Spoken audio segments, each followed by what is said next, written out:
Welcome to KGH academy. నా పేరు చైతన్య దేవ్.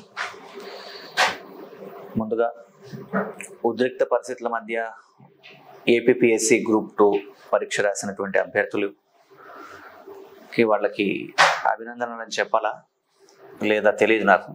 ఎందుకంటే ఎగ్జామ్ జరిగే నిమిషం వరకు కూడా ఎగ్జామ్ జరుగుతుందా లేదా అనే సందిగ్ధత, ఎగ్జామ్ జరగదేమో అనే భావన, ఇలాంటి వాతావరణంలో అభ్యర్థులు కొంత మానసిక సమతౌల్యాన్ని కోల్పోవడం సహజం. అలాగే ఇంకొకటి ఏంటంటే ఎగ్జామ్ జరిగిన తర్వాత ఈ ఎగ్జామ్ నిలబడుతుందా, మళ్ళీ కేసులు ఏమన్నా అవుతాయా?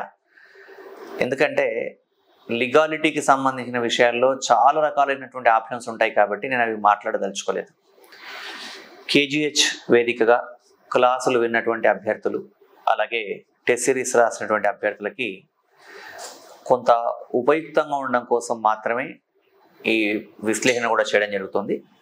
మీకు తెలుసు, గతంలో అంటే ఇక్కడ మళ్ళీ ఇంకొక విషయం కూడా చెప్పాలి. Public service commission examination group 2 ఎగ్జామినేషన్లో ఇప్పుడు జరిగినటువంటి ఏపీపీఎస్సీ గ్రూప్ 2 ఎగ్జామినేషన్లో పాలిటీ విభాగం సులభంగా ఉన్నట్టు సులభంగానే ఉంది వాస్తవానికి. అయినప్పటికీ కూడా ఒక 10-12 క్వశ్చన్లు అభ్యర్థులు మిస్ అయ్యే అవకాశం ఉంటుంది. నేను అనుకోవడం ఏంటంటే పాలిటీ విభాగంలో హైయెస్ట్ మార్కులు ఒకవేళ అభ్యర్థి చాలా క్యాలిక్యులేటెడ్గా రాస్తే కూడా 62-63 వస్తాయి మ్యాక్సిమం.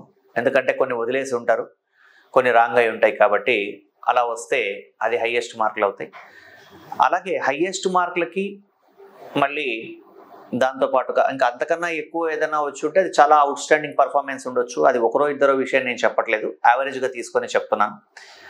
ఇంకొక విషయం ఏంటంటే 55-60 మధ్య మార్కులు చాలా మందికి రావడానికి అవకాశం ఉంది ఒకవేళ గినక మీరు పేపర్ మొత్తం అటెంప్ట్ చేసి ఉన్నట్లయితే. కొంతమంది అభ్యర్థులు పరీక్ష తర్వాత నాతో మాట్లాడిన దాన్ని బట్టి సమయం సరిపోకపోవడం వల్ల కొన్ని ప్రశ్నలు వదిలేయడం జరిగిందని, అలాంటివి జరిగినప్పుడు మనం ఏమీ చేయలేం. కానీ అన్ యావరేజ్గా అయితే ఈ పేపర్లో 55 మార్కులు అంటే పాలిటీ విభాగానికి సంబంధించి 55 మార్కులు పొందడానికి అయితే అవకాశం ఉంది. ఇక్కడ ఉన్న ప్రశ్నలన్నింటిలోనూ గమనించండి. అంటే నేను మళ్ళీ ఇప్పుడు ఈ ఎగ్జామినేషన్ ఇలా జరిగింది, దీంట్లో మేము టెస్ట్ సిరీస్ పెట్టాము, దీంట్లో నుంచి ప్రశ్నలు వచ్చాయి, లేకపోతే మేము చెప్పినటువంటి క్లాసుల్లో నుంచి వచ్చాయని చెప్పడానికి అక్కడ అంత అద్భుతమైనటువంటి కాంపోజిషన్ ఏమీ లేదు. అంటే మామూలుగా ఈ ప్రశ్నలు క్లాసులు కోచింగ్ తీసుకున్న ఒక అభ్యర్థి 55 చేస్తే తీసుకోకపోయినా 40-45 చేస్తాడు. అంటే ఇక్కడ నేను చెప్తే ఇక అట్లా చెక్ చేసుకుంటే మన టెస్ట్ సిరీస్లో దాదాపుగా మీకు 60 ప్రశ్నలు నేరుగా కనబడతాయి. ఎవరైనా సరే 10 టెస్టులు ఎవరైతే రాసున్నారో వాళ్ళు చెక్ చేసుకోవచ్చు. ఆ ప్రశ్నలన్నీ ఉన్నాయి, అది మళ్ళీ నేను చెప్పక్కర్లేదు, మీకు తెలుసు. ఇక ఈ ప్రశ్నలు ఎలా ఉన్నాయి అంటే దీంట్లో ఈ 75 ప్రశ్నల్లో 40 ప్రశ్నలు కంప్లీట్గా అంటే ఫ్యాక్ట్ ఏదైనా ఒక సమాచారం తెలిస్తే రాయదగ్గవిగా ఉన్నాయి. ఇంకా దీంట్లో మనకు విశ్లేషణ కూడా పెద్దగా లేదు కాబట్టి గమనించండి. ఈ ప్రశ్న పత్రానికి సంబంధించి సుప్రీంకోర్టులో న్యాయమూర్తుల సంఖ్యను పెంచే అధికారం ఎవరికి ఉంటుంది? సుప్రీంకోర్టులో న్యాయమూర్తుల సంఖ్యను పెంచేటువంటి అధికారం పార్లమెంటుకు ఉంటుంది. ఇది మీరు చదివిందే, మీకు తెలిసిందే. అంటే ఇది రాష్ట్రపతికి సంబంధం లేదు, పార్లమెంట్కి ఉంటుంది. దీంట్లో మళ్ళీ వివరణలు ఏమీ అక్కర్లేదు, డైరెక్ట్ క్వశ్చనే. నెక్స్ట్ 73వ రాజ్యాంగ సవరణ చట్టానికి సంబంధించి ఏవి సరైనవి కావు? ఇది చాలా ఇంపార్టెంట్ అండి. ప్రశ్నలు చూస్తున్నప్పుడు ఏది సరైనది ఏది సరైనది కాదు అన్నప్పుడు మీరు చూసుకోవాలి. ఇక్కడ 18 ఫంక్షనల్ అంశాలను పంచాయతీ పరిధిలో ఉంచారన్నారు, 18 కాదు 29, కాబట్టి ఇది సరైనది కాదు. నాగాలాండ్, మేఘాలయ, మిజోరాం రాష్ట్రాలకి ఈ చట్టం వర్తించదు. 243M ప్రకారం ఇవి వర్తించదు కాబట్టి ఇది సరైనదే. పంచాయతీల ఎన్నికల వ్యవహారాల్లో కోర్టుల జోక్యాన్ని చట్టం నిషేధిస్తుంది. నిజమే, నిషేధిస్తుంది. ఈ చట్టం ప్రకారం బీసీలకు సీట్లు రిజర్వేషన్ తప్పనిసరి నిబంధన కాదు. ఎందుకంటే మీకు తెలుసు 243D మరియు 243T అంటే 73వ రాజ్యాంగ సవరణ ప్రకారం అయితే SC STలకి మరియు అలాగే ఇంకా మహిళలకి రిజర్వేషన్ ఉంది, కానీ బీసీ రిజర్వేషన్ ఏమి తప్పనిసరి నిబంధన అంటున్నారు, తప్పనిసరి నిబంధన కాదు. ఎందుకంటే బీసీ రిజర్వేషన్లు ఇవ్వగలిగేది ఎవరు? రాష్ట్ర ప్రభుత్వమే కానీ కేంద్ర ప్రభుత్వం కాదు. కాబట్టి దీంట్లో రాంగ్ ఐడెంటిఫై చేయమన్నాడు మనల్ని, సరైనవి కానివి ఐడెంటిఫై చేయమన్నాడు. ఏ మరియు డి రాంగ్, కాబట్టి రాంగే ఐడెంటిఫై చేయమన్నాడు కాబట్టి ఒకటి సరైనది. నెక్స్ట్ ఇంకా ఇది బండిల్స్ ఆఫ్ బారోయింగ్ అంటే భారత రాజ్యాంగం ఒక అరువు మూట అనే అంశానికి సంబంధించినటువంటి అంశం కాబట్టి దీంట్లో ఏ అంశాన్ని ఎక్కడి నుంచి తీసుకున్నాం అన్నది ప్రశ్న. ఇవి మీకు ఫ్యాక్ట్స్ తెలుసు. ఇక్కడ ఏ అంశాలు అన్నప్పుడు మీరు క్రాస్ చెక్ చేసుకోండి. అవశిష్ట అధికారాలు కేంద్రానికి, అవశిష్ట అధికారాలు కెనడా, ఆదేశిక సూత్రాలు directive principles of state policy Ireland, అలాగే మనకి చట్టపాలన యొక్క ఆలోచన. ఇలాంటివి మీకు డౌట్ఫుల్ గా ఉంటే రూల్ ఆఫ్ లా అనేటువంటి భావన. బ్రిటన్ నుంచి సమన్యాయ పాలన, రూల్ ఆఫ్ లా అనే భావన. అమెరికా రాజ్యాంగం నుంచి జ్యుడిషియల్ రివ్యూ, న్యాయ సమీక్ష అధికారం. ఇది సరైనటువంటి సమాధానం. ఇక్కడ గమనించాల్సింది ఏంటి అంటే ఇలాంటి ఫ్యాక్ట్స్ వచ్చినప్పుడు కొంచెం చూసుకొని అభ్యర్థి ఆన్సర్ రాయాల్సి ఉంటుంది. కరెక్ట్గా ఒక్కోసారి దిద్దేప్పుడు అటు ఇటు అయినా ఆన్సర్ మిస్ అయ్యే అవకాశం ఉంటుంది కాబట్టి ఇవి చేసుకొని చూసుకోండి. 78వ ప్రశ్నకు సమాధానం 2. నెక్స్ట్ దీని తర్వాత న్యాయశాఖ క్రియాశీలత అనే భావన ఎక్కడ ఉద్భవించింది మరియు అభివృద్ధి చేయబడింది? ఇక్కడ గమనించాల్సిన విషయం ఏంటంటే న్యాయశాఖ క్రియాశీలత అనగానే యుఎస్ఏ ఆన్సరే 99%. కాకపోతే ఇక్కడ వీళ్ళు ఇంకొంచెం స్పష్టంగా ప్రశ్న ఇచ్చుంటే బాగుండేది అన్నది నా అభిప్రాయం. న్యాయశాఖ క్రియాశీలత భావన మొదట ఎక్కడ ఉద్భవించి అభివృద్ధి చేయబడింది అని ఇచ్చుంటే అమెరికా. కాకపోతే ఎవరన్నా ఇండియా అని రాస్తే కూడా అంటే జ్యుడిషియల్ ఇక్కడ గమనించాలి. న్యాయం అనే దీన్ని ఎలా తీసుకోవాలంటే న్యాయము అనే భావనను ఎక్కడి నుంచి తీసుకున్నాం అంటే మనం రష్యా నుంచి న్యాయం అనే భావన, స్వతంత్ర న్యాయ వ్యవస్థ ఇండిపెండెంట్ జ్యుడిషియరీ అంటే అమెరికా, ఏకీకృత న్యాయ వ్యవస్థ అంటే బ్రిటన్, అలాగే న్యాయ వ్యవస్థ జ్యుడిషియల్ సిస్టమ్ అంటే 1935 యాక్ట్, న్యాయ సమీక్ష అంటే మనకి అమెరికా. ఇలా చదువుకుంటాం. అలాగే కానీ న్యాయశాఖ క్రియాశీలత అనేటువంటిది బ్రిటన్ నుంచి. అక్కడ వాస్తవంగా ఏంటి అంటే 1947లో ఆర్థర్ సింగర్ అనేటువంటి అమెరికన్ నిపుణుడు న్యాయశాఖ క్రియాశీలత గురించి చెప్పడం జరిగింది.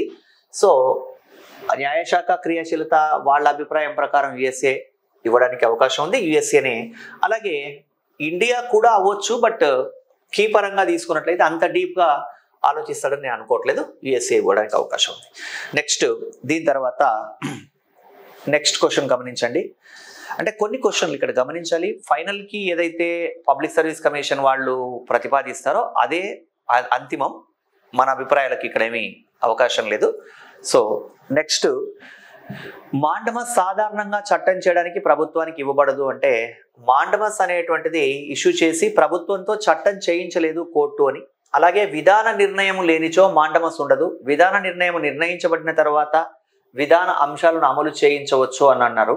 ఇక్కడ అబ్జర్వ్ చేయండి స్టేట్మెంట్ ఇంగ్లీష్లో తీసుకున్నట్లయితే mandamus normally is not issued to government for making law. Correct అక్కడ వరకు. Mandamus cannot lie in absence of policy once policy is laid down, terms of policy can be enforced అన్నాడు.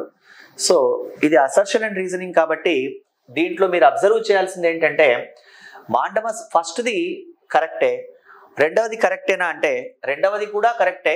కాకపోతే ఇక్కడ assertion and reasoning లో ఒక్కొక్కల ఆలోచన ఒక్కొక్కలాగా ఉంటుంది.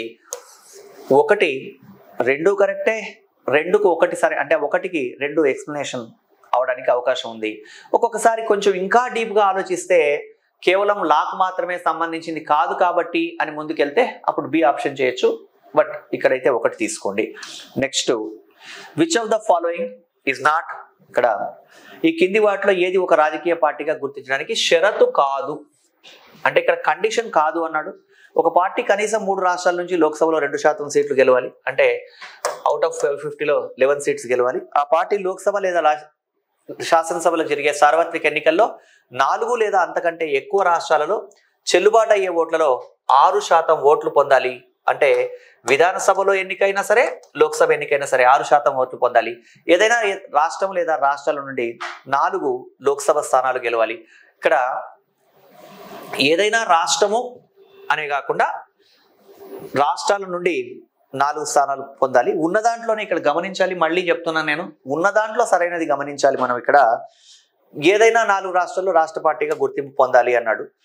దీంట్లో ఈ కింది వాటిలో ఏది షరతు కాదు అంటున్నాడు. షరతు కాదు అంటే ఏది క్రైటీరియా కాదు అంటే ఆల్మోస్ట్ ఆల్ అన్ని క్రైటీరియానే అవుతున్నాయి. రెండవ దాంట్లో కొంత సందిగ్ధత ఉంది, కానీ ఇక్కడ అన్ని షరతులే అని చెప్పవచ్చు. ఇంకొంచెం అక్యురేట్గా అక్కడ ఇక్కడ గమనించాలి. దీని అర్థం ఏంటి? ఒక పార్టీ లోక్సభ లేదా రాష్ట్ర శాసనసభలో జరిగే సార్వత్రిక ఎన్నికల్లో ఏదైనా 4 లేదా అంతకంటే ఎక్కువ రాష్ట్రాల్లో చెల్లుబాటు అయ్యే ఓట్లలో 6% ఓట్లు పొందాలి. ఇక్కడి వరకు ఓకే. మరి ఏదైనా రాష్ట్రము లేదా రాష్ట్రాల నుండి 4 లోక్సభ స్థానాలను గెలుచుకోవాలి అంటారు. అంటే ఒకవేళ గినక ఇక్కడ వీళ్ళు తీసుకున్నప్పుడు 6% ఓట్లతో పాటుగా ఒక రాష్ట్రం నుంచి 4 ఎంపీ సీట్లు వచ్చినా సరిపోతుందా అంటే అది పాక్షిక సత్యం అవుతుంది. కానీ ఇక్కడ ఇవ్వబడ్డ స్టేట్మెంట్లో మనకి 6% ఓట్లని ఇచ్చాడు కాబట్టి అది 6% ఓట్లు మొత్తం దేశంలో పోలై చెల్లుబాటైన ఓట్లలో అయి ఉండాలి. మరి అక్కడ లేదా ఏదైనా పార్టీ లోక్సభ లేదా రాష్ట్ర శాసనసభ జరిగిన ఎన్నికల్లో అని అన్నాడు. సో కాబట్టి ఇక్కడ మాత్రం ఇది 2 కొంత సందిగ్ధమైనటువంటి అంశం అండి. సో కాబట్టి ఈ 2 పూర్తిగా క్రైటీరియా కాదు. బట్ వాళ్ళకి ఎలా ఇస్తారు మనకు తెలియదు. కానీ ఇక్కడ గమనించాల్సింది ఏంటంటే దీంట్లో పైవేవీ కాదు అని ఉండాలంటే ఇది ఇంకొంచెం క్లారిటీ ఉండాలి. కానీ ఇక్కడ 2 సరైనది కాదని భావించవచ్చు. ఇది మ్యాచింగ్ టెస్ట్ అండి. ఎక్కడి నుంచి ఏం తీసుకున్నారు అన్నది ఇంకా మీకు తెలిసిందే. ఇలాంటివి వచ్చినప్పుడు మీరు చకచక ఆన్సర్లు రాయగలరు. ఎమర్జెన్సీ ప్రొవిజన్స్, అత్యవసర అంశాలు ఎక్కడి నుంచి తీసుకున్నామంటే 1935 ఎమర్జెన్సీలో ఫండమెంటల్ రైట్స్ సస్పెండ్ అవుతాయి అనే విషయమేమో జర్మనీ నుంచి, ఉమ్మడి జాబితా అంటే ఆస్ట్రేలియా నుంచి, ఏక పౌరసత్వం అంటే మనకి బ్రిటన్ నుంచి తీసుకోవడం జరిగింది. అలాగే ఇక్కడ అబ్జర్వ్ చేయండి, ఏబిసిడి ఇచ్చి 1 2 3 4 5 ఇవ్వడం. మనం ఎప్పుడు కూడా టెస్ట్ సిరీస్లో ఇచ్చినప్పుడు 4 ఆప్షన్స్ 5 ఆప్షన్స్ ఇచ్చేవాళ్ళం, మీకు తెలుసు ఇలా వస్తాయని. కాబట్టి ఇవి ఫ్యాక్ట్స్. నెంబర్ ఆఫ్ క్వశ్చన్స్ దీని మీద బహుశా మనం కవర్ చేసి ఉంటాం. ఇలాంటివన్నీ కూడా మీకు తెలుసు. ఇది కూడా అలాంటిదే.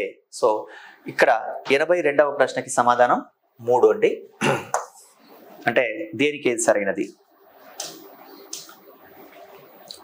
సమాచార హక్కు చట్టం ప్రకారం ప్రధాన సమాచార కమిషనర్ ఈ కింది వారిలో ఎవరితో కూడిన సిఫారసులపై గవర్నర్ నియమిస్తాడు. అంటే ఎవరు ఈ సిఫారసులు చేస్తారు, ఎవరితో కూడిన సిఫారసుల్లో ఉంటారు అంటే ఇక్కడ ముఖ్యమంత్రి నామినేట్ చేసే కేబినెట్ మంత్రి కాకుండా మిగతా వాళ్ళందరూ ఉంటారు. కాబట్టి 2 సరైన సమాధానం అవుతుందండి దీనికి సంబంధించి. Next 79 the concept of judicial repeat అయిందండి. కొన్ని క్వశ్చన్ ఏదో మిస్ అయినట్టుంది. నెక్స్ట్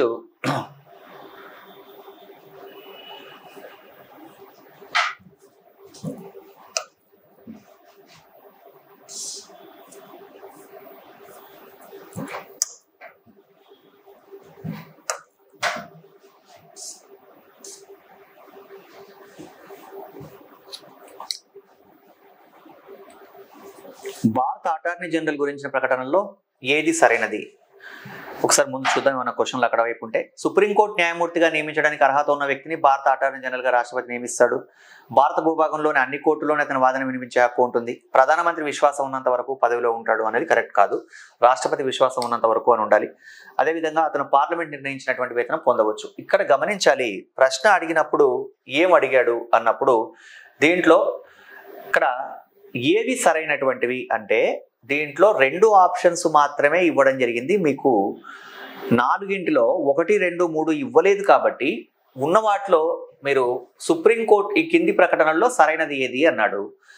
సుప్రీంకోర్టు న్యాయమూర్తి అర్హతలే అటార్నీ జనరల్కు ఉండాలి, తెలుసు. దేశంలో ఎక్కడైనా అతను వాదన వినిపించే హక్కు ఉంది, తెలుసు. ఇవి పర్ఫెక్ట్ గా తెలుసు. మిగతా కాంట్రవర్సీలు వదిలేస్తే ఇక్కడ ఉన్న ఆప్షన్స్ లో 2టిని గుర్తించాలి. కాబట్టి 1 2 సరైనది అవుతుంది. నెక్స్ట్ ఇక దీంట్లో మిగతా ఆలోచించడానికి కూడా ఏమీ లేదండి. ఈ రిట్స్ అనేవి ఫ్యాక్ట్ ఓరియంటెడ్ క్వశ్చన్ అండి. మాండమస్ ఇక్కడ మాండమస్ అంటే వి కమాండ్ అని, హెబియస్ కార్పస్ అంటే టు హ్యావ్ ఎ బాడీ, ఇవి. కాబట్టి ఇక్కడ 85వ ప్రశ్న మీరు రిట్స్ తెలుగు, ఇంగ్లీషు, లాటిన్ ఈ పదాలు తెలుసున్నట్లయితే మీరు సమాధానం సులభంగా రాయగలరు. సో దీనికి సమాధానం 2. నేను ఫ్యాక్ట్స్ కాబట్టి యథాతథంగా మీరు చూసుకోవచ్చు కాబట్టి నేను వీటిలో ఎక్కువ ఎక్స్ప్లెనేషన్ లేదు కాబట్టి వదిలేసినది. గమనించండి 86వ ప్రశ్న, రాజ్యాంగంలో ఇక్కడ ఈ ప్రశ్న ఒకసారి గమనించండి. రాజ్యాంగంలోని అత్యంత వివాదాస్పద నిబంధనల్లో ఒకటి నిబంధన 356 అన్నాడు. దానికి రీజనింగ్ ఏమంటున్నాడంటే అది రాష్ట్ర ప్రభుత్వం రాజ్యాంగంలో నిబంధనలకు అనుగుణంగా కొనసాగించబడలేనప్పుడు విధించబడుతుంది అంటున్నారు. ఇక్కడ రాజ్యాంగంలోని అత్యంత వివాదాస్పద నిబంధన 356 కరెక్టే. రాష్ట్రంలో రాజ్యాంగ నిబంధనలకు అనుగుణంగా పాలన కొనసాగనప్పుడు అది విధించబడుతుంది కూడా కరెక్టే.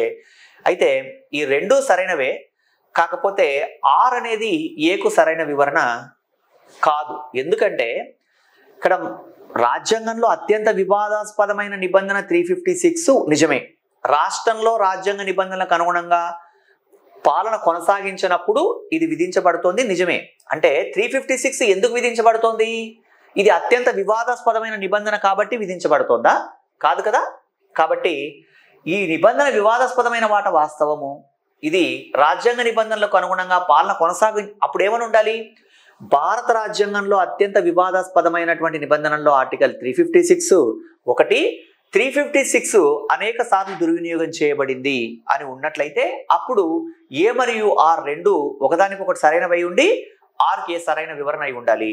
కానీ ఇక్కడ ఏం చేయడం జరిగింది అంటే రెండు స్టేట్మెంట్లు ఇవ్వడం జరిగింది. కాబట్టి ఇక్కడ గమనించాలి, దీంట్లో ఏ మరియు ఆర్ రెండు నిజం, కానీ ఆర్కు ఏ సరైన వివరణ కాదు. సరే, ఈ అభిప్రాయంతో కొంతమంది విభేదిస్తారు.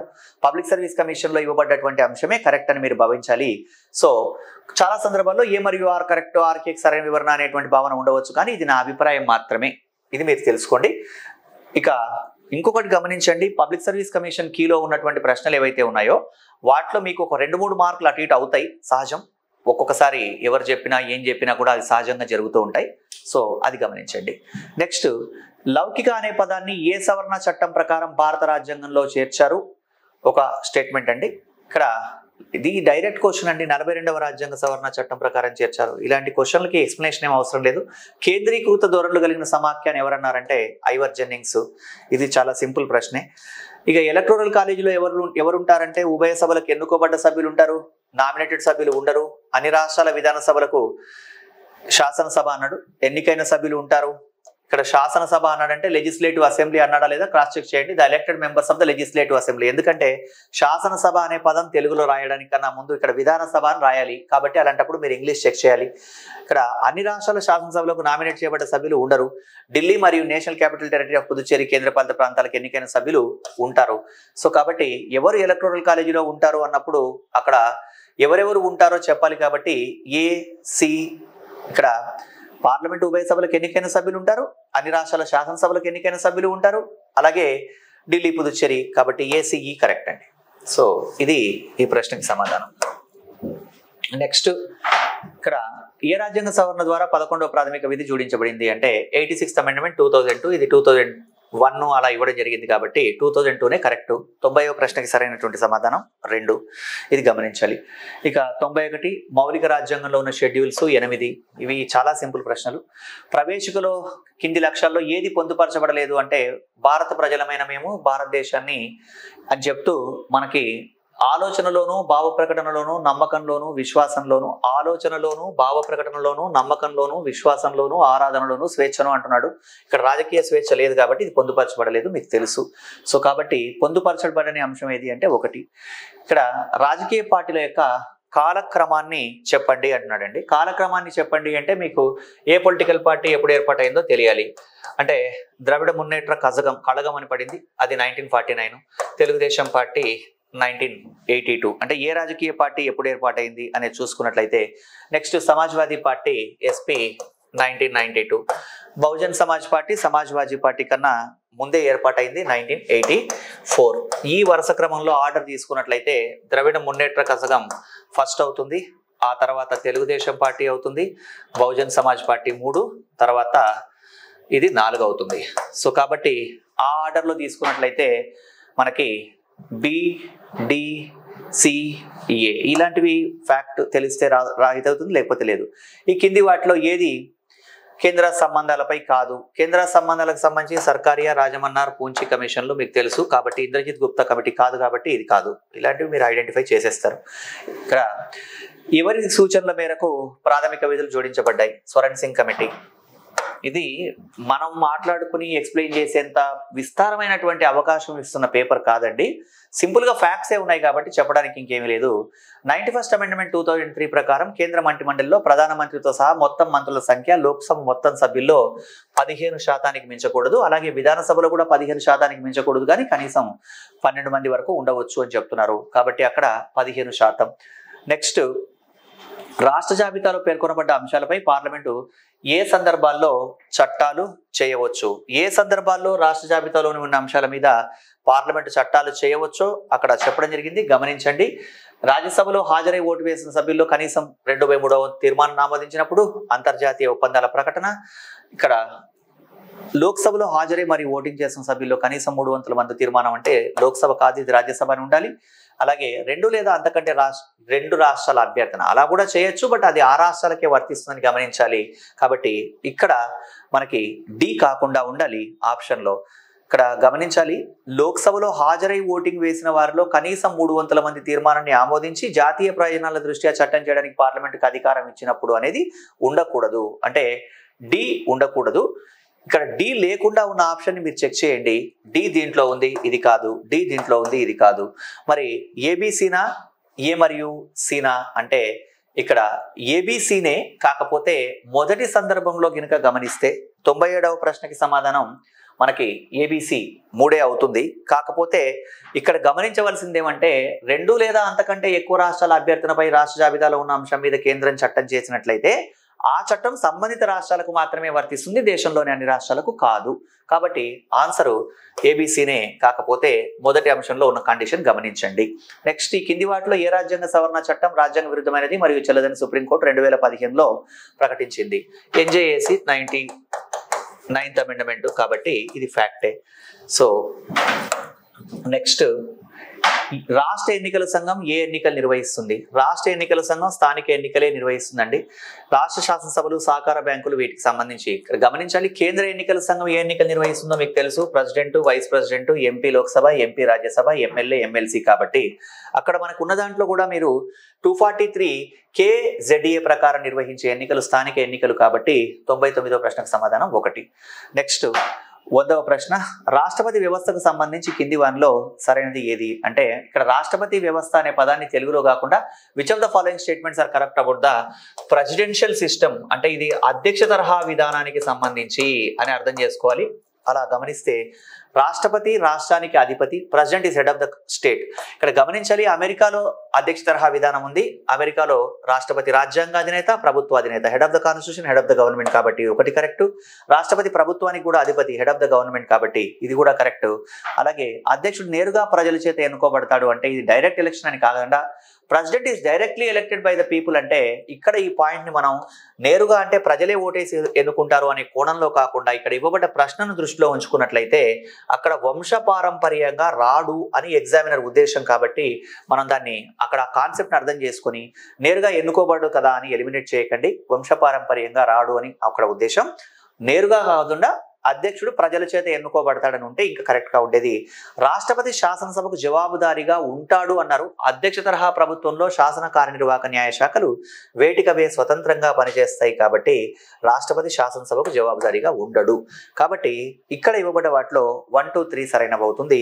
ఇలాంటి ప్రశ్నలు వచ్చినప్పుడు అభ్యర్థి తనకున్నటువంటి అవగాహన ద్వారా, తను ప్రిపేర్ అయిన ఎక్స్పీరియన్స్ ద్వారా ఎగ్జామినర్ యొక్క ఇంటెన్షన్ ని కూడా అర్థం చేసుకోవాల్సి ఉంటుంది. అంతేగాని నేరుగా అంటే డైరెక్ట్ గా ఓటేసి అనే కోణంలో ఆలోచించకూడదు. నెక్స్ట్, 97వ రాజ్యాంగ సవరణ 2011కు సంబంధించి ఈ కింది ప్రకటనలో ఏది సరైనది? 97th అమెండ్మెంట్ 2011 దేనికి సంబంధించింది? కోఆపరేటివ్స్, సహకార సంఘాలకు రాజ్యాంగబద్ధ హోదా. సహకార సంఘాలకు 19లో భాగమే. అంటే మనకి సంఘాల ఏర్పాటులో సహకార సంఘాలు కూడా ఉన్నాయి. 9B అనేది వచ్చింది కాబట్టి ఇక్కడ 10B అన్నాడు కాబట్టి తీసేయాలి. 243B అనే నిర్దేశక నియమం వచ్చింది కాబట్టి ACD ఉండాలి. ACD అంటే ఇక్కడ గమనించాలి, సారీ ACD కాదు, C తీసేయాలి. ABD ఉండాలి. నెక్స్ట్ 102 ఇక్కడ గమనించండి, రాజ్య విధాన ఆదేశక సూత్రాలు న్యాయస్థానం ద్వారా స్వతంత్రంగా అమలు చేయటకు వీల్లేదు. అంటే DPSP are not implemented by the court, అంటే నాన్ జస్టిబుల్ అని అర్థం. అవి శాసనాలు చేయడానికి మార్గదర్శకాలుగా పనిచేస్తాయి. అంతే. ఎందుకలా అంటే ఆ రోజు ఉన్నటువంటి ప్రభుత్వం, మనకి భారత రాజ్యాంగం అమల్లోకి వచ్చినప్పుడు ప్రభుత్వం అన్ని అమలు చేయలేదు కాబట్టి రాజ్యాంగ నిర్మాతలు అలా ఆలోచించారు. 2 సరైనవే, 6A సరైన వివరణ. కాబట్టి 102లో 1 సరైనది అవుతుంది. సో కాబట్టి ఇది 1 అవుతుందండి. నెక్స్ట్ 103, ఈ కింది ప్రకటనలో ఏది లేదా ఏవి సరైనవి? భారత రాజ్యాంగంలో ఆర్టికల్ 258 శాసనం యొక్క అవశేషాధికారాలు చేర్చబడ్డాయి. అంటే ఇక్కడ రెసిడ్యూటరీ పవర్స్ అని అర్థం అండి. 248లో అవశిష్ట అధికారాలు ఉన్నాయి అంటున్నారు. అలాగే ఇంకా ఏమంటున్నారంటే రాష్ట్రము మరియు ఉమ్మడి జాబితాలోని ఏదైనా అంశంపై పార్లమెంటు ప్రత్యేక అధికారం. రాష్ట్ర జాబితా మీద, ఉమ్మడి జాబితా మీద పార్లమెంటు చట్టం చేయవచ్చు. ఎస్, చేయవచ్చు. కాబట్టి దీంట్లో 2 సరైనవి అవుతాయి. నెక్స్ట్ ఇది కొంచెం, ఈ కింది వాటిలో ఏది భారత రాజ్యాంగంలో సమాఖ్య సూత్రాలను ఉల్లంఘిస్తుంది అంటున్నాడండి. ఇక్కడ ఆఫీస్ ఆఫ్ ద గవర్నర్ అంటే గవర్నర్ కార్యాలయము లేదా గవర్నర్ పదవి అంటున్నారు. నిజానికి గవర్నర్ పదవి సమాఖ్య లక్షణమే. గవర్నర్ని కేంద్రం నియమించడం ఏకకేంద్ర లక్షణం. కాబట్టి ఇక్కడ సమాఖ్య సూత్రాల్ని ఉల్లంఘిస్తుంది అన్నప్పుడు నేరుగా గవర్నర్ అనగానే ఇది గవర్నర్లను కేంద్రం నియమించడం అనే కోణంలో ఆలోచించకుండా గవర్నర్ వ్యవస్థ అని ఆలోచించాలి. మరి ఇక్కడ ఇలాంటి క్వశ్చన్లు కొంచెం కాంట్రవర్సీ అండి. ఎగ్జామినర్ ఏ కోణంలో ఆలోచిస్తున్నాడు అనేది చాలా ఇంపార్టెంట్. ఎందుకంటే మనం కోచింగ్ వ్యవస్థలో భాగంగా ప్రతిదాన్ని మనం పిన్ పాయింట్ అబ్జర్వేషన్లో చాలా డీప్ అబ్జర్వేషన్ చేస్తున్నప్పుడు ఒక్కొక్కసారి ఇలాంటి డిఫరెన్సెస్ వస్తాయి. గవర్నర్ ఆఫీస్ అని అంటే అది సమాఖ్య లక్షణమే అవుతుంది. Governors are appointed by the central government అంటే అప్పుడు అది ఏకకేంద్ర లక్షణం అవుతుంది. ఇక్కడ ఈ కింది వాటిలో ఏది అంటే మీరు అబ్జర్వ్ చేయండి, క్వశ్చన్ పేపర్లు వచ్చిన తర్వాత 1, 2, 3, 5, 6 క్వశ్చన్లు డిఫరెన్స్ రావచ్చు కూడా. ఈ కింది అంటే క్వశ్చన్ పేపర్లు కాదు, సారీ, కీలు వచ్చిన తర్వాత ఈ కింది వాటిలో ఏది భారత రాజ్యాంగంలో సమాఖ్య సూత్రాలను ఉల్లంఘిస్తుంది అంటే గవర్నర్ కార్యాలయము సమాఖ్య లక్షణమే. అలాగే వ్యతిరేకంగా ఉన్నది కాగ్, కంట్రోల్ ఆడిటర్ జనరల్, అలాగే ఎమర్జెన్సీ ప్రొవిజన్స్. ఇవి మనకి ఏమవుతాయి అంటే సమాఖ్య లక్షణాలు కావు. కేంద్ర సర్వీసులు అంటే ఇక్కడ ఏ కాకుండా ఉండాలి అన్నది నా అభిప్రాయం. కానీ ఇక్కడ మీరు అబ్జర్వ్ చేసినట్లయితే సమాఖ్య సూత్రాల్ని ఉల్లంఘిస్తుంది అనే దాంట్లో ఏ ఉండకూడదు వాస్తవానికి క్వశ్చన్లో. కానీ ప్రతి దాంట్లోనూ ఏ ఉంది. అంటే మనం అర్థం చేసుకోవాల్సింది ఏంటి, అన్నింటిలోనూ ఏ ఇచ్చారు వాళ్ళు అంటే ఇక్కడ వాళ్ళు మనం ఆలోచిస్తున్న కోణంలో గవర్నర్ అనే పదవి వేరు, గవర్నర్ని కేంద్రం నియమించడం అని కాకుండా గవర్నర్ని ఎలా తీసుకున్నట్టు వాళ్ళు ఏ కోణంలో ఆలోచించినట్టు అంటే గవర్నర్ వ్యవస్థని ఇది ఏకకేంద్ర లక్షణంగా తీసుకున్నట్టుగా మనం భావించాల్సి వస్తుంది. సో కాబట్టి ఇక్కడ 104లో ఇలా క్వశ్చన్ అడిగినప్పుడు మనం ఇంకా ఏం చేయాలి, సమాఖ్య సూత్రాలను ఉల్లంఘిస్తున్నవి అన్నప్పుడు కాగ్ సమాఖ్య సూత్రకు వ్యతిరేకం, ఎమర్జెన్సీ ప్రొవిజన్స్ వ్యతిరేకం.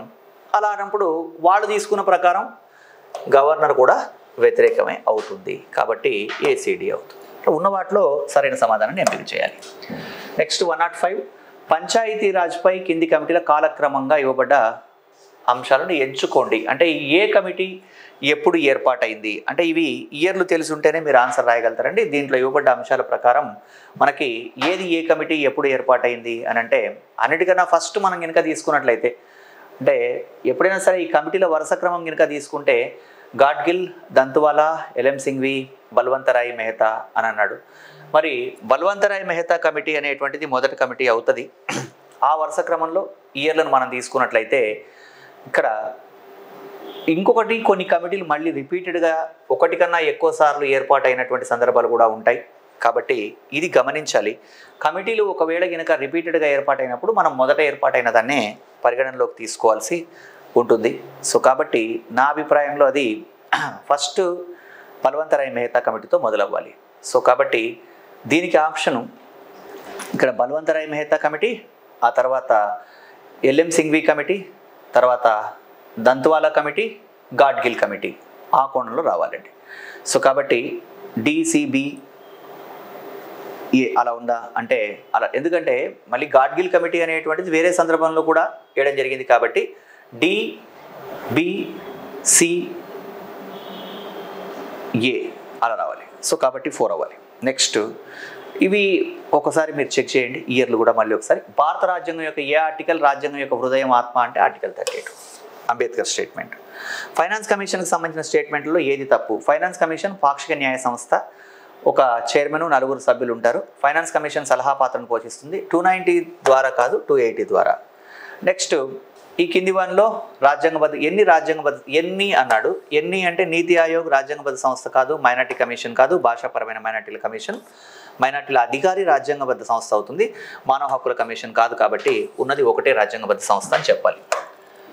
నెక్స్ట్ దీని తర్వాత గమనించండి.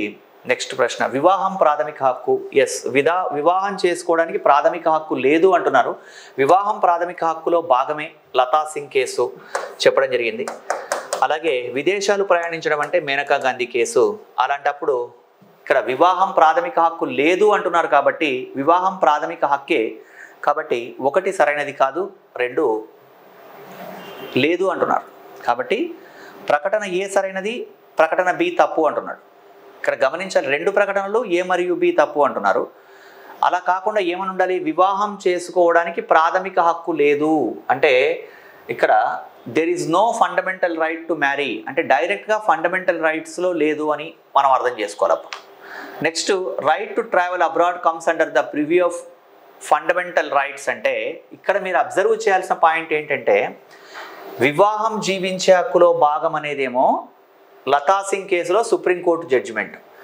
అలాగే ఆర్టికల్ 19లో ఉన్నటువంటి 6 రకాల స్వాతంత్రాల్లో అంతర్గత సంచార స్వేచ్ఛ 19(1)(d)లో వస్తుంది, కానీ విదేశాలకు వెళ్ళాలంటే అది 21లో వస్తుంది, జీవించే హక్కులో భాగం అనే కోణంలో చెప్పడం జరిగింది.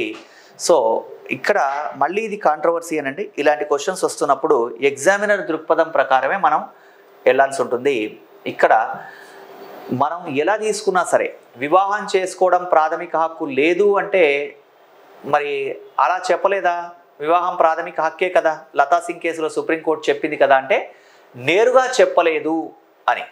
మరి అలాగంటప్పుడు జీవించే హక్కులో మరి అంతర్భాగంగా విదేశాలకు వెళ్ళడం ఉంది కదా అంటే అది కొంచెం బలంగా చెప్పడం వల్ల ఇక్కడ 109లో ఏమవుతుంది, ప్రశ్నలు మీరు కనుక గమనిస్తే దీనికి సమాధానం ఇక్కడ 2 ప్రకటనలు ఏ మరియు బి 2 ఇక్కడ సరైనవే అని చెప్పాల్సి వస్తుంది.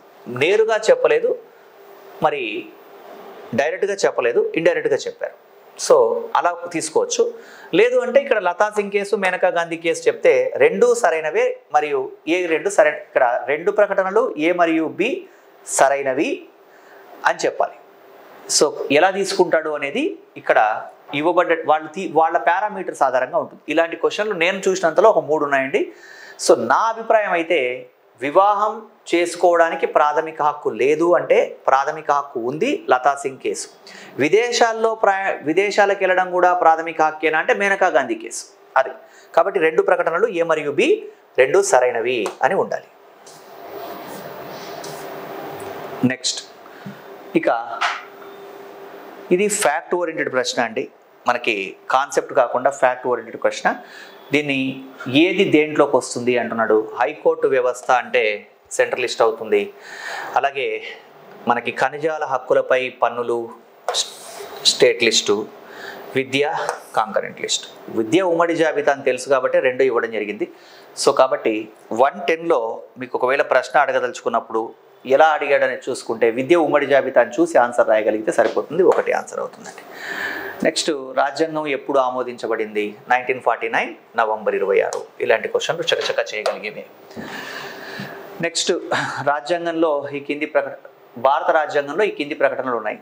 ఇక్కడ 112లో ఉన్నటువంటి అంశాలు కనుక మీరు గమనిస్తే డీప్గా అబ్జర్వ్ చేస్తే ఏమున్నాయి అంటే ఇక్కడ ఏ ప్రకటనలు ఉన్నాయి, 39 ఆర్టికల్ గురించి చెప్పడం జరిగింది. సహజ వస్తు వనరులు, యాజమాన్యం, నియంత్రణ, ఇదంతా ఆర్థిక వ్యవస్థ నిర్వహణ 2 ప్రకటనలు ఉన్నాయి, ఏ మరియు బి 2 ఉన్నాయి. నెక్స్ట్ గవర్నర్ జనరల్ ఆఫ్ బెంగాల్ని భారత గవర్నర్ జనరల్గా ఎప్పుడు నియమించారు అంటే 1773లోనేమో Bengal governor general of Bengal అయితే 1833లో governor general of Bengal governor general of India అవ్వడం జరిగింది. నెక్స్ట్ 11వ షెడ్యూల్లో ఇవ్వబడ్డ వాటిలో పంచాయతీలకు ఉన్న రాజ్యాంగ బాధ్యతల్లో ఒకటి ఏది అంటే పంచాయతీలు అన్నడు 11వ షెడ్యూలు అని చెప్పడం జరిగింది స్పెసిఫిక్గా, కాబట్టి గ్రంథాలయాలు అవుతాయి. మిగతావి ఇక్కడ పశువధ గృహాలు అంటే ఇది 12వ షెడ్యూల్ కిందకి వస్తుందండి. ఏ భాగం యూనియన్ ఎగ్జిక్యూటివ్ గురించి చెబుతోంది అంటే కేంద్ర కార్యనిర్వాహక శాఖను గురించి చెప్పేది 5వ భాగం అవుతుంది. నెక్స్ట్ ఇక్కడ అంటే ఫ్యాక్ట్స్ కాబట్టి నేనేమి పెద్దగా అక్కడ ఎక్స్ప్లెయిన్ చేయట్లేదండి. సో ఒక్కసారి అబ్జర్వ్ చేయండి. 116th క్వశ్చన్ కనుక మీరు అబ్జర్వ్ చేస్తే దీంట్లో ఇవి కూడా ఫ్యాక్ట్సే. ఏది ఏంటి అంటున్నాడు. ముస్లింలకు ప్రత్యేక నియోజకవర్గాలు అంటే 1909 మింటోని కమ్యూనల్ ఎలక్టరేట్ అని చెప్పడం. ప్రావిన్సుల్లో డయార్కీ అంటే 1919. అలాగే ఫెడరేషన్ లాగా సూచించబడ్డ ఫెడరేషన్ అంటే ఎప్పటి నుంచి సమాఖ్యగా మారింది అంటే 1935 యాక్ట్ ఫెడరేషన్గా మారింది. వార్షిక ప్రకటన చర్చ అంటే బడ్జెట్ చర్చకు సంబంధించి 1819 యాక్ట్ ఈ కోణంలో తీసుకున్నప్పుడు ఒకటి. Next Lokpal Lokayukta came in to the force అంటే లోక్పాల్ లోకాయుక్త ఎప్పటి నుంచి భారతదేశంలో అమల్లోకి రావడం జరిగింది అంటే 16th జనవరి 2014 ఫ్యాక్ట్ కాబట్టి. రాజ్యాంగ సవరణ చట్టం 1992 ఎప్పుడు అమల్లోకి వచ్చింది? 74వ రాజ్యాంగ సవరణ చట్టం అంటే జూన్ 1 అండి 1992. 73 అయితే ఏప్రిల్ 24, 1993 జూన్ 1 అమల్లోకి వచ్చింది. అమల్లోకి వచ్చింది ఎప్పటి నుంచి అంటే 1993 జూన్ 1 నుంచి ఇంప్లిమెంట్ అయింది. అదే 73 అయితే April 24. Next directive principles of state policy contains in the following. ఇంకా ఆదేశిక సూత్రాలు కనుక గమనిస్తే నేరుగా చూసుకుంటేనేమో free legal aid, living wage ఇలాంటివి ఉంటాయి. కానీ మనం బాగా డీప్గా అబ్జర్వ్ చేస్తే అన్నీ ఉన్నాయండి. అంటే దీంట్లో అన్ని అంశాలు కూడా ఆర్థిక సూత్రాల్లో అంతర్లీనంగా directive principles of state policy మీరు కనుక బుక్ పెట్టి చెక్ చేస్తే 36 to 51లో అన్నీ కవర్ అవుతూ ఉంటాయి. నెక్స్ట్ భారత ఎన్నికల కమిషన్కి సంబంధించి ప్రకటనలు సరైనవి ఏవి? ఎన్నికల సంఘంలో 3 సభ్యుల సంఘం, ప్రధాన ఎన్నికల కమిషనరు భారత సుప్రీంకోర్టు న్యాయమూర్తి నియమిస్తాడు, అలా నియమించడు రాష్ట్రపతి. భారత ఎన్నికల సంఘం ఒక రాజ్యాంగ సంస్థ, కాన్స్టిట్యూషనల్ బాడీ. కాబట్టి 1 మరియు సి అంటే 1 ఇక్కడ ఏ మరియు సి ఉండాలి, 2 సరైనది. నెక్స్ట్ ఈ కింది ప్రకటనల్లో సరైనవి ఏవి అన్నాడు. పబ్లిక్ లిటిగేషన్ని సోషల్ యాక్షన్ లిటిగేషన్ అని పిలుస్తారు. అలాగే ఇది న్యాయపరమైన నియంత్రణ ఫలితం కాదండి, వేరే రకంగా అంటే ప్రజలకు కోర్టుకు వెళ్ళడానికి అవకాశం కల్పిస్తున్నది. కృష్ణయ్యర్, భగవతితో పాటు ఇక్కడ వైవి చంద్రచూడ్ పేరు లేదు, అది కూడా ఉండాలి. కాబట్టి 1 and C 2 కరెక్ట్ అవుతాయి దీనికి సంబంధించి. నెక్స్ట్ పంచాయతీరాజ్ వ్యవస్థ 1978లో అశోక్ మెహతా కమిటీ. అశోక్ మెహతా అనగానే గుర్తుపెట్టుకోండి 4 సంవత్సరాలకు ఒకసారి ఎన్నికలు. సో కాబట్టి 4 సంవత్సరాల కాల వ్యవధిలో 2 అంచెల వ్యవస్థ కరెక్ట్. 3 అంచెలు కాదు, 2 అంచెల వ్యవస్థ 5 ఏళ్ళు కాదు, 6 ఏళ్ళు కాదు, 4 సంవత్సరాలు 2 అంచెల వ్యవస్థ కాబట్టి 1 సరైనది. నెక్స్ట్ మానవ హక్కుల కమిషన్ ఏర్పాటు చేయబడిన సంవత్సరం 1993, ఇది కూడా ఫ్యాక్టే. 12వ షెడ్యూల్ ప్రకారం మున్సిపాలిటీలకు ఉన్న రాజ్యాంగ బాధ్యతలు ఏవి అంటే ఈ బందెల దొడ్లు అంటే క్యాటిల్ పౌండ్స్ అనేవి గతంలో తెలంగాణలో కూడా అడగడం జరిగింది. మీకు తెలిసి ప్రశ్న నేరుగా ఆన్సర్ రాయడానికి అవకాశం ఉన్న ప్రశ్న. ఇక కంటోన్మెంట్ చట్టం 1924లో సెంట్రల్ లెజిస్లేటివ్ ఆమోదించింది, కరెక్టే. మెడ్రాస్ మున్సిపల్ కార్పొరేషన్ 1688 కరెక్టే. రిప్పన్ని ఫాదర్ ఆఫ్ లోకల్ గవర్నమెంట్స్ అంటారు, కరెక్టే. అన్ని కరెక్టే. ఇక్కడ ABC 3 సరైనవి ఈ ప్రశ్నకి సమాధానం. నెక్స్ట్ దీని తర్వాత అసర్షన్ రీజనింగ్లో గమనించండి. రైట్, ఇక్కడ ఆస్తి హక్కు రాజ్యాంగంలోని 12వ భాగంలో 300A ప్రకారం చట్టబద్ధమైన హక్కుగా చేయబడింది. 44వ రాజ్యాంగ సవరణ చట్టం 1978 ప్రాథమిక హక్కుల జాబితా నుండి ఆస్తి హక్కును తొలగించింది. ఇక్కడ ప్రతిపాదనకు ఇది హేతువు అంటున్నారు. ఇక్కడ అబ్జర్వ్ చేయండి, ఏది ప్రతిపాదన ఏది హేతువు అన్నప్పుడు దీంట్లో ఏ మరియు ఆర్ 2 నిజమే. ఎందుకు కానీ ఏకి ఆర్ సరైన వివరణ కాదు. అంటే ఆస్తి హక్కు రాజ్యాంగంలోని 12వ భాగంలో 300Aలో ఉంది, రైట్, కరెక్టే. 44వ సవరణ చట్టం 1978 ప్రాథమిక హక్కుల జాబితాను తొలగించారు. అంటే 3వ భాగం ఇక్కడ 12వ భాగంలో ఉన్నందుకు తొలగించారా? కాదు, రివర్స్లో ఉండాలి. అంటే ఇది 3వ భాగం నుంచి తొలగించారు కాబట్టి 12వ భాగంలోకి వెళ్ళింది. కాబట్టి AR 2 సరైనవి, ఏకి ఆర్ సరైన వివరణ కాదు. అంటే 126కి సంబంధించి ఇక్కడ ఈ స్టేట్మెంట్ పైన ఆ స్టేట్మెంట్ కింద ఉన్నట్లయితే అప్పుడు అది కరెక్ట్, 2 సరైనవి కూడా అయ్యేది, వివరణ కూడా సరైనది అయ్యేది. సో అలా లేదు కాబట్టి ఏ మరియు ఆర్ 2 నిజము. ఆర్ అంటే ఇక్కడ ఆస్తి హక్కు రాజ్యాంగంలోని 12వ భాగంలోని నిబంధన 300A ప్రకారం చట్టబద్ధమైన హక్కుగా చేయబడింది. 1978లో 44వ రాజ్యాంగ సవరణ చట్టం ప్రాథమిక హక్కుల జాబితా నుండి ఆస్తి హక్కును తొలగించింది అని ఉండడానికి బదులుగా ఇది పైన అది కింద ఉంటే సరైన వివరణ అయ్యేది, రివర్స్లో ఉంది కాబట్టి సరైన వివరణ కాదు. Next UPSC central recruiting agency, ఇది స్వతంత్ర నియామక రాజ్యాంగ సంస్థ.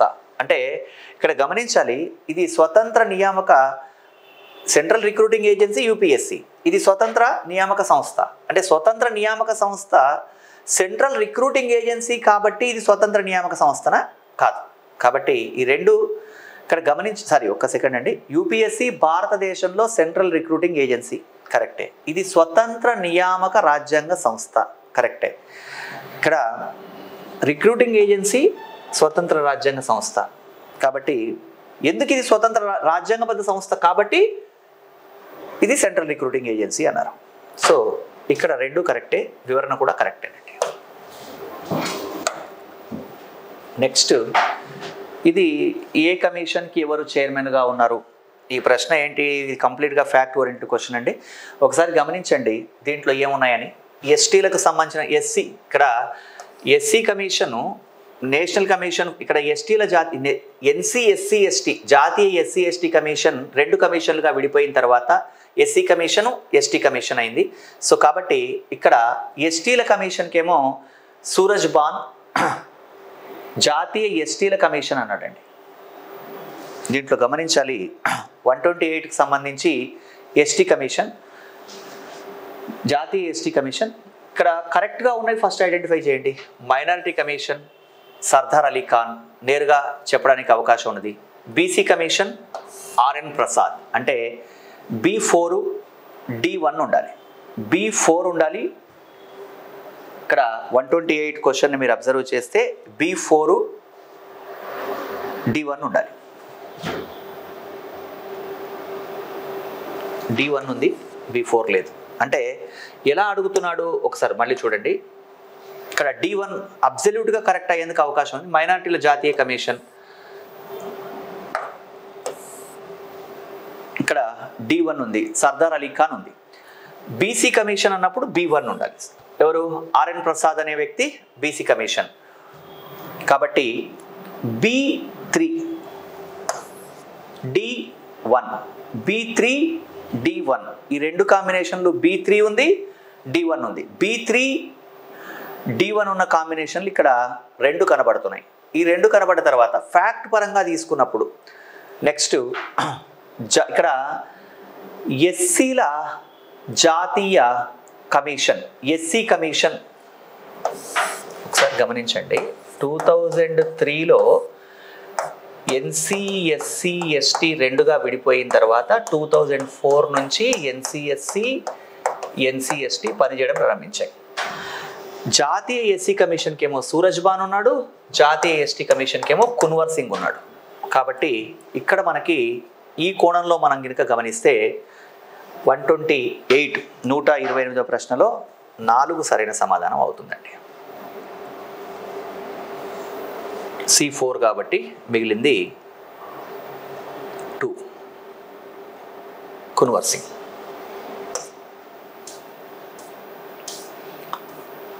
పంచాయతీరాజ్ సంస్థలకు సంబంధించి 73వ రాజ్యాంగ సవరణ చట్టంలో ఈ కింది ఏ నిబంధనలు సరైనవి? నేరుగా ప్రజల చేత ఎన్నుకోబడతారు, సభ్యులు ప్రజల చేత ఎన్నుకోబడతారు, రద్దు చేయబడ్డప్పటికి 3 నెలల కాల వ్యవధిలో కాదు 6 నెలలు, పంచాయతీలో మహిళలకు 1/3 వంతు రిజర్వేషన్ కరెక్టే, సభ్యుడిగా ఎన్నిక కావాలంటే 21 సంవత్సరాల వయస్సు ఉండాలి. సో 2 కాకుండా ఉండాలి అన్నప్పుడు 1, 3, 4 ఇది కరెక్ట్. నెక్స్ట్, ఆర్థిక సంఘం గూర్చి ప్రకటనలో సరైనది ఏది? ఇక్కడ ఈ కమిషన్ రాష్ట్రంలోని స్థానిక ప్రభుత్వాల ఆర్థిక స్థితిగతుల్ని పరిశీలిస్తోంది, ఒక స్టేట్మెంటు. అలాగే ఈ కమిషన్ స్థానిక ప్రభుత్వాలు మరియు గ్రామీణ, అంటే 243I ప్రకారం గ్రామీణ స్థానిక ప్రభుత్వాలు, 243I ప్రకారం పట్టణ స్థానిక ప్రభుత్వాలు రెండింటికి సంబంధించిన విషయాలు పరిశీలిస్తుంది కాబట్టి 2 కరెక్టే ఈ ప్రశ్నకి. 131లో మీరు కనుక గమనిస్తే ఎలక్ట్రానిక్ ఓటింగ్ మిషన్కి సంబంధించి ఈ కింది వానిలో ఏది నిజం కాదు? ఎలక్ట్రానిక్ ఓటింగ్ మిషన్కి సంబంధించి ఈ కింది వానిలో ఏది నిజం కాదు అంటున్నారు. ఏది నిజమో ఐడెంటిఫై చేయండి, ఏది నిజం కాదో తెలుస్తుంది. నిజం కాదు అన్నాడు కదా. 1999లో జరిగిన సార్వత్రిక ఎన్నికల్లో గోవా రాష్ట్రం మొత్తంలో తొలిసారిగా ఈవీఎంలను వినియోగించారు అంటే ఇది నిజమే కదా.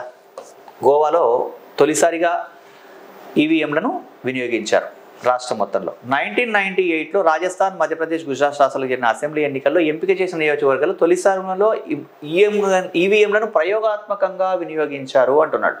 ఇక్కడ అబ్జర్వ్ చేయాల్సింది ఏమంటే ప్రయోగాత్మకంగా ఎక్కడ వినియోగించారు అని అంటే ఇక్కడ ప్రయోగాత్మకంగా వినియోగించింది నార్త్ పరావర్ కేరళ. కాబట్టి ఇది నిజం, ఇది నిజం కాదు, కాబట్టి నిజం కానిది గుర్తించమన్నాడు కాబట్టి బి సరైన సమాధానం. నీతి ఆయోగ్ రాజ్యాంగేతర సలహా సంస్థ. ఒకటి, గ్రామ స్థాయిలో విశ్వసనీయ ప్రణాళికలు రూపొందించడానికి, యంత్రాంగాలను అభివృద్ధి చేయడానికి మరియు ప్రభుత్వ ఉన్నత స్థాయిలో వీటిని క్రమంగా సమీకరించడం నీతి ఆయోగ్ లక్ష్యాలు. ఒకటి అంటే గ్రామ స్థాయిలో ప్రణాళికలు రూపొందించడానికి రాష్ట్ర ప్రభుత్వానికి గైడ్ లైన్స్ ఇస్తుంది. కాబట్టి దీంట్లో ఇక్కడ గమనించాలి, ఏ కరెక్టు ఆర్ రాంగ్ అవుతుంది, ఆ కోణంలో చూడాలి.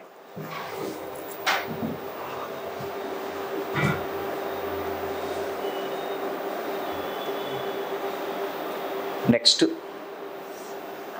133లో గమనించినట్లయితే భారత సర్వోన్నత న్యాయస్థానంలో పదవి విరమణ పొందిన ఏ న్యాయమూర్తినైనా భారత రాష్ట్రపతి ముందస్తు అనుమతితో భారత ప్రధాన న్యాయమూర్తి సుప్రీంకోర్టు న్యాయమూర్తిగా, అంటే సింపుల్గా చెప్పాలంటే రిటైర్డ్ జడ్జెస్ని సుప్రీంకోర్టు న్యాయమూర్తిగా నియమించవచ్చు.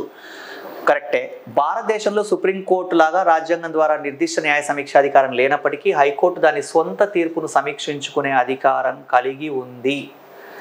ఇక్కడ సమీక్షించుకునే అధికారం కలిగి ఉంది, రాజ్యాంగం ద్వారా అన్నప్పుడు మనది కాంట్రవర్సీ అవుతుంది. అంటే ఇక్కడ హైకోర్టు రివ్యూ చేయొచ్చా అంటే చేయొచ్చు, కానీ అది కాన్స్టిట్యూషనల్గా కాదు. కాబట్టి ఇక్కడ గమనించాలి, 133లో మనకి ఒకటి మాత్రమే సరైనది. జమ్మూ కాశ్మీర్ పునర్వ్యవస్థీకరణ చట్టం 31, 2019. నెక్స్ట్ 73వ రాజ్యాంగ సవరణ చట్టం దేశంలో అట్టడుగు ప్రజాస్వామిక సంస్థల పరిణామంలో ఒక ముఖ్యమైన మైలురాయి. ఈ చట్టం పంచాయతీరాజ్ సంస్థలకు రాజ్యాంగ న్యాయపరిధిలోకి తీసుకొచ్చింది.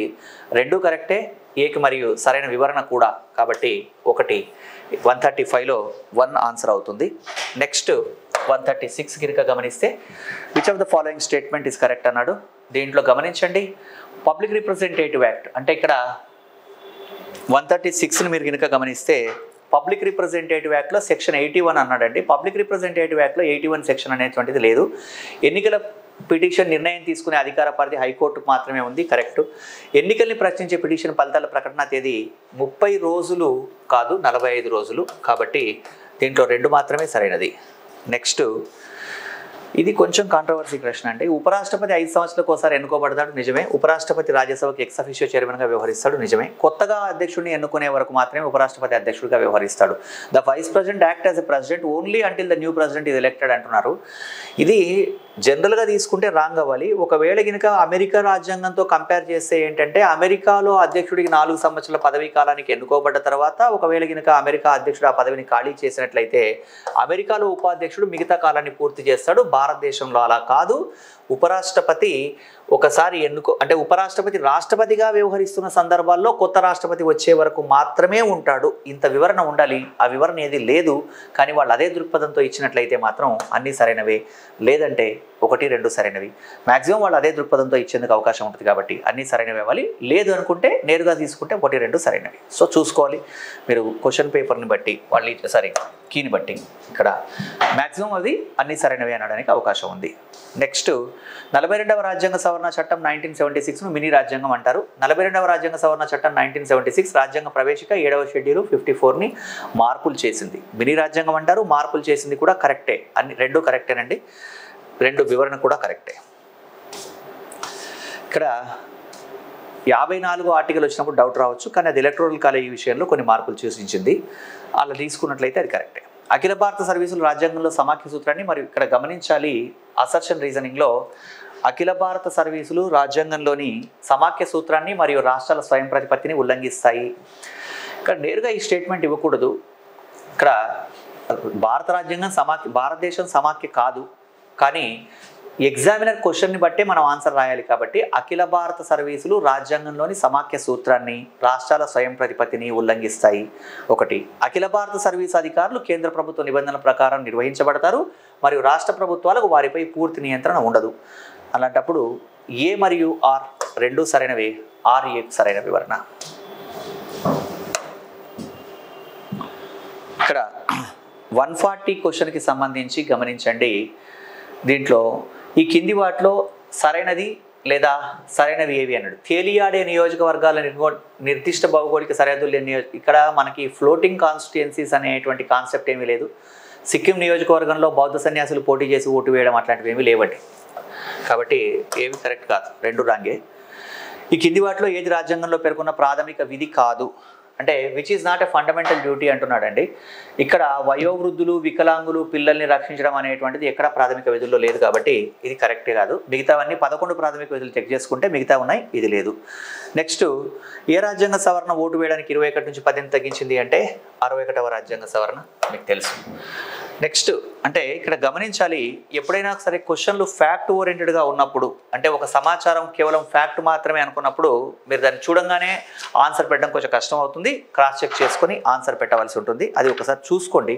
చూసుకున్న తర్వాత దానికి సమాధానం రాయండి. ఇప్పటిదాకా మీరు కనుక గమనించినట్లయితే మనం మొత్తం కనుక ఇప్పటికీ 143 క్వశ్చన్లో ఉన్నాం. అన్ని క్వశ్చన్లు మీరు చెక్ చేస్తే, ఒకవేళ మిగతా వాటన్నిటికి చూస్తే 55 నుంచి 60 మార్కులు పొందినట్లయితే మీరు మంచి మార్కులు పొందినట్టుగానే భావించవచ్చు. 55 నుంచి 60 మార్కుల్ని మంచి మార్కులుగానే భావించవచ్చు అండి. సో నెక్స్ట్, దీంట్లో 1 కరెక్ట్ అండి, చెక్ చేసుకోండి. దీనికి సంబంధించి ఫ్యాక్ట్ కాబట్టి. ఈ కింది వాటిలో రాష్ట్రపతి విధించబడ్డ ఎమర్జెన్సీకి సరైన పర్యవసనాలు ఏవి అంటే, కేంద్రం రాష్ట్రాల మధ్య రాజ్యాంగబద్ధమైన ఆర్థిక, ఎందుకంటే నేషనల్ ఎమర్జెన్సీలో కేంద్రం రాష్ట్రాలకు ఇచ్చే గ్రాంట్లు ఆపవచ్చు, రాష్ట్రానికి కార్యనిర్వాహక ఆదేశాలు ఇవ్వడానికి కేంద్రానికి అర్హత ఉంటుంది, ఎమర్జెన్సీలో ఫండమెంటల్ రైట్స్ సస్పెండ్ అవ్వచ్చు. కాబట్టి ఇక్కడ గమనించాలి, ఏ, బి, సి అన్నీ కరెక్ట్. కింది వాటిలో ప్రధానమంత్రి సిఫార్సులపై రాష్ట్రపతి చేసే నియామకాలు ఏవి? రాష్ట్రపతి ఎవరు నియమిస్తారు? అటార్నీ జనరల్ని గవర్నర్ నియమిస్తాడు, ప్రధాన న్యాయమూర్తిని నియమిస్తాడు, సుప్రీంకోర్టు, హైకోర్టు న్యాయమూర్తిని నియమిస్తాడు. భారతదేశంలో పార్లమెంటు తరహా ఉంది కాబట్టి అందరినీ నియమించాలన్నా కూడా నామమాత్రపు అధికారైనటువంటి రాష్ట్రపతి ప్రధానమంత్రి సలహా మీద నియమిస్తాడు పైవన్నీ.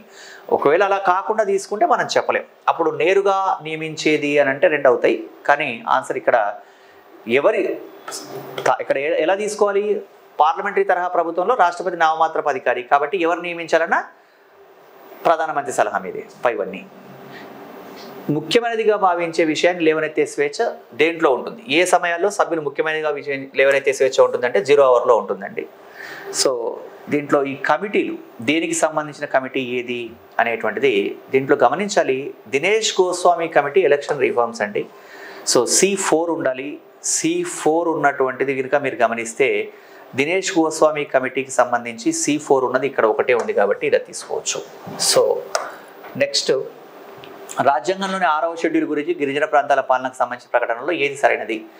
రాష్ట్ర జనాభాలో 40% కంటే ఎక్కువ షెడ్యూల్ తెగలు ఉన్న అన్ని రాష్ట్రాలకు ఇది వర్తిస్తుంది. అట్లాంటి నియమం ఏమీ లేదు. ఈ ప్రాంతాలు రాష్ట్ర శాసనసభలు మరియు రాష్ట్ర కార్యనిర్వాహక అధికారం వెలుపల ఏముండవు, వీటి పరిధిలోనే ఉంటాయి. వాళ్ళ కౌన్సిల్స్ ఉంటాయి. మళ్ళీ ఈ ప్రాంతాల్లో స్వయం ప్రతిపత్తి కలిగిన జిల్లాలకు రాష్ట్రపతి మాత్రమే వ్యవస్థీకరించగలరు, గవర్నర్ కూడా చేయొచ్చండి, రాష్ట్రపతి కాదు.